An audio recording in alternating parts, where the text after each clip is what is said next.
नमस्कार दोस्तों, मैं देवेंद्र सानी। मेरे YouTube चैनल में एक बार फिर से आपका स्वागत है। आइए मैं आपके सामने एक प्रश्न लेकर आया हूँ। प्रश्न नहीं है, एक डेरिवेशन है। सॉरी, डेरिवेशन क्या कर रहा है? हाइगेंस के सिद्धांत के आधार पर परावर्तन की व्याख्या। तो परावर्तन की व्याख्या क्या है? अगर हम इसके दोनों नियमों को सिद्ध कर देते हैं तो हाइगेंस हमारा जो है सिद्ध हो जाएगा, ऑटोमेटिक इसको जो है व्याख्या कर देगा।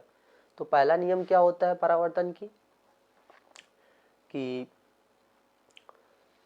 आपतित किरण, परावर्तित किरण तथा आपतन बिंदु पे खींचा गया अभिलंब तीनों एक ही तल में होते हैं। और दूसरा क्या होता है? आपतन कोण परावर्तन कोण के बराबर होता है। तो यही दोनों नियम हम लोग अगर सिद्ध कर देते हैं तो हमारा आंसर आ जाएगा। तो पहले तो इसमें एक फिगर बनाते हैं जो बहुत ही समझना है उसमें। तो आइए फिगर को पहले हम समझाते हैं आपको क्या क्या है, फिगर में होता क्या क्या है। ठीक है, ये हमारा जो है फिगर है, ध्यान से देखिएगा। इसका नाम है जेड, ये है जेड डैश। ठीक है, यहाँ पे दो किरणें आके गिरती हैं, एक यहाँ पर और एक यहाँ पे आके गिरती है, मान लेते हैं। चलिए ठीक है, थोड़ा दूर बनाना है। ये अभिलंब है, ठीक है, इसका नाम दे दे रहे हैं एन, और ये मान ले रहे हैं ए है। ये दोनों किरणें आके गिरती हैं। तो आपको पता होगा कि दोनों किरणों को खींचता अगर कोई हम जो है एक नॉर्मल खींचते हैं, स्पर्श रेखा अगर खींच दे इन लोगों को, तो वो जो है तरंगाग्र को बताता है। तो मैं इन दोनों को टच करता हुआ एक आपतित तरंगाग्र की बना दे रहा हूं। ये 90 डिग्री पे होता है, याद रखिएगा, क्योंकि ये स्पर्श रेखा है तो ये 90 डिग्री पे होगा। इसका नाम दे दे रहे हैं बी। ठीक है, और आपको पता है ये नार्म अभिलंब है तो इसके साथ ही कितने इसका कोण बनाएगा? आई कोण बनाएगा। ठीक है, और भी आपको पता है कि इन दोनों रेखा को ये बीच में 90 डिग्री का कोण है, ये पूरा 90 डिग्री कोण होता है।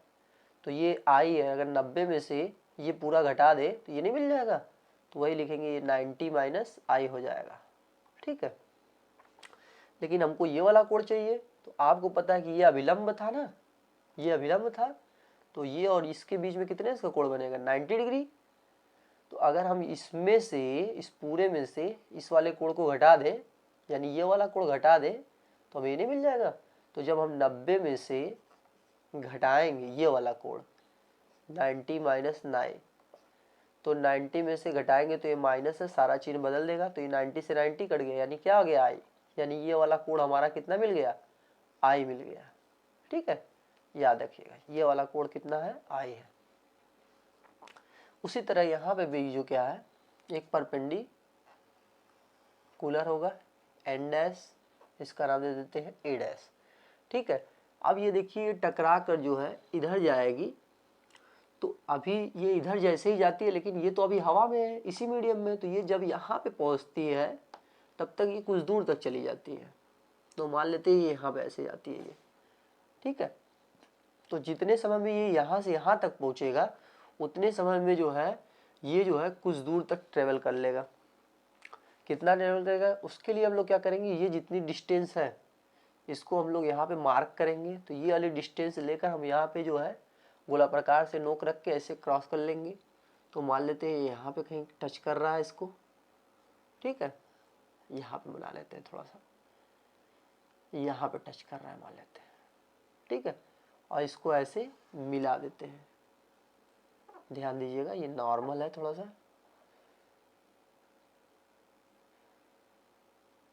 और ये भी क्या होता है? 90 डिग्री पे होता है। थोड़ा सा मैं इसको यहाँ बना दे रहा हूँ, ऐसे ऐसे बना देता हूँ, टच ऐसे कर रहा है। ठीक है, इसका नाम दे देता हूँ बी डैश। तो इससे क्या पता चला, जितने समय में ये यहाँ से यहाँ तक पहुँचेगा उतने ही समय में ये जो है ये वाला यहाँ से यहाँ तक पहुँच जाएगा। ठीक है, अब बात आती है क्या, तो आपको सामने दिख गया, ये वाला ए बी हमारा आपतित तरंगाग्र है और ये वाला ए डैश बी डैश परावर्तित तरंगाग्र है। और ये देखिए ए एन जो है नॉर्मल है, यानी अभिलंब है। तो ये तीनों एक ही तल में है कि नहीं? तो पहला नियम तो वैसे ही प्रूफ हो गया। अब किसी तरीके से देखिए आई था, ये इससे परावर्तन है, तो इसके साथ ये कितने का इसका कोण बनेगा? आर बनेगा। ये भी उसी प्रोसेस से ये पूरा 90 डिग्री होगा, तो ये 90 माइनस आई होगा, तो ये इसमें से इसको घटाएंगे तो आर आ जाएगा। ये प्रोसेस इसी तरह। अब हम आई वाले को जो है प्रूफ कर दें आर के बराबर तो हमारा आंसर आ जाएगा। ठीक है, अब उसके लिए क्या करना पड़ेगा, ये थोड़ा सा इधर बना लेते हैं। ठीक है, ये दोनों एक ही में हो जा रहा है ना, थोड़ा सा इसको इधर बना लेते हैं और इसको इधर बना लेते हैं। ठीक है, अब देखिए जरा, अब ये लिखेंगे कैसे, लिखेंगे चित्र में जेड जेड डैश एक जो है परावर्तक पृष्ठ है जिस पर ए बी आपतित तरंगाग्र जो है पृष्ठ के बिंदु ए पर आपतित होता है।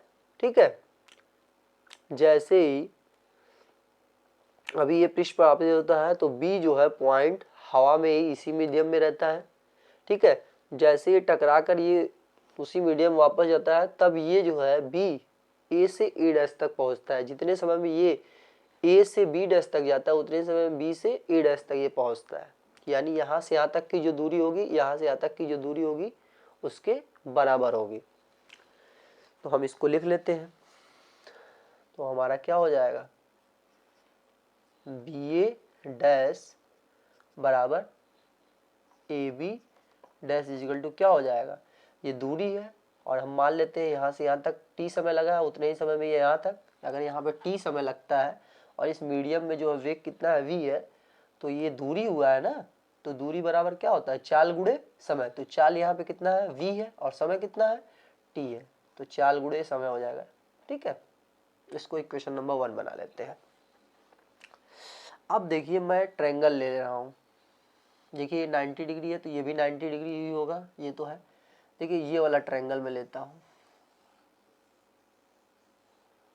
एक मैं इस तक गोज दे रहा हूँ थोड़ा सा, तो triangle A B A dash एवं triangle A B dash A dash में आपको पहले से पता है कि ये देखिए A dash A dash A dash इसी ट्रायंगल में बना है और इस वाले ट्रायंगल में देखिए बना है ना, तो ए डैश बराबर हो जाएगा ए डैश, ये क्या हो जाएगा, उभय निष्ठ भुजा हो जाएगी।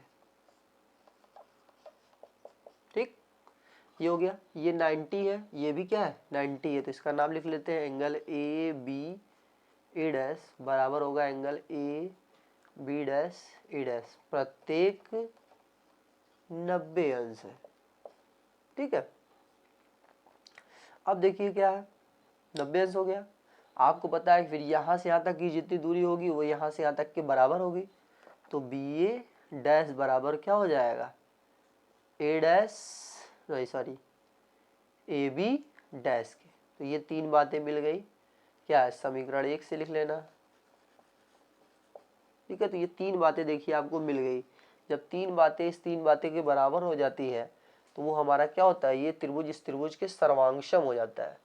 तो त्रिभुज ए बी ए डैश जो है वो सर्वांशम हो जाएगा त्रिभुज ए ए डैश ए बी। ठीक है, और यहाँ पे हमारा क्या हो जाएगा, सॉरी ये थोड़ी सी गलती हो गई, A B dash A dash, उसके बाद जो ये अभी इसके सर्वांशम हो जाएगा, कौन से भुजा है, ये भुजा है, ये कोण है और ये भुजा है, यानी साइड एंगल साइड से ये जो है इसके कॉन्ग्रुएंट हो जाएगा। तो साइड और साइड से कॉन्ग्रुएंट हो जाएगा, तो जब हम इसको इस पे रखेंगे तो इसको पूरा पूरा ढक लेगा, तो यानी क्या मतलब है, ये आई वाला जो है आर के बराबर हो जाएगा, यानी कोण आई जो है क्या हो जाएगा, कोण आर के बराबर होगा। यही परावर्तन का द्वितीय नियम होता है।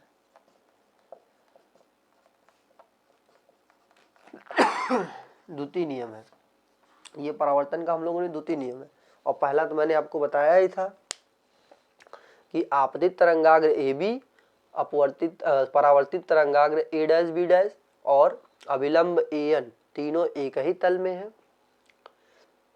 यह परावर्तन का प्रथम नियम है। यहां मैं लिख दे रहा हूं, आपतित तरंगाग्र ए बी कमा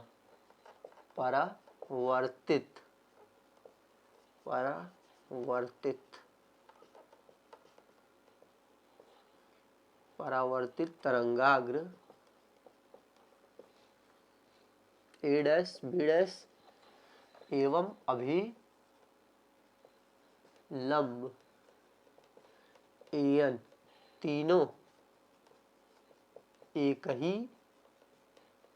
तल में है। यह परावर्तन का प्रथम नियम है। प्रथम नियम है। तो देखिए, ये परावर्तन का प्रथम नियम है और ये परावर्तन का द्वितीय नियम है। तो इस तरह जो है हाइगेंस ने जो है इसका जो है व्याख्या बहुत ही अच्छे ढंग से किया है। मैं हट जा रहा हूँ, आप इसका स्क्रीनशॉट ले लीजिए। ये पेपर में बार बार पूछा जाता है, इसलिए जो है इसको बहुत ध्यान से लिखिएगा और ये 5 नंबर पक्का आपको दिलाएगा। ठीक है, आज के लिए इतना ही, धन्यवाद।